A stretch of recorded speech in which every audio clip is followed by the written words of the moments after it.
Hello, সবাই কেমন আছেন? আশা করি সবাই ভালো আছেন। আজকে আপনাদেরকে আমি একটা নতুন বিষয় শেখাবো।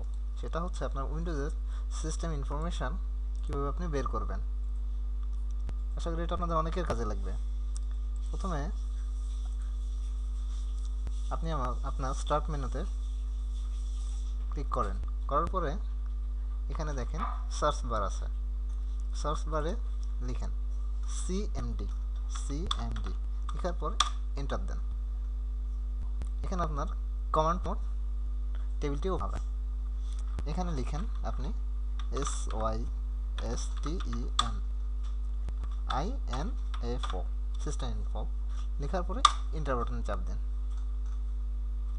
দেখেন এখানে দেখাচ্ছে লোডিং। লোডিং শেষ হওয়ার পরে আপনার কম্পিউটারের যাবতীয় ইনফরমেশন এখানে শো করবে।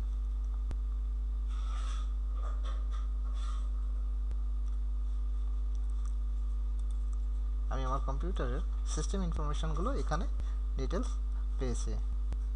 আশা করি এটা আপনাদের অনেক কাজে লাগবে। ধন্যবাদ।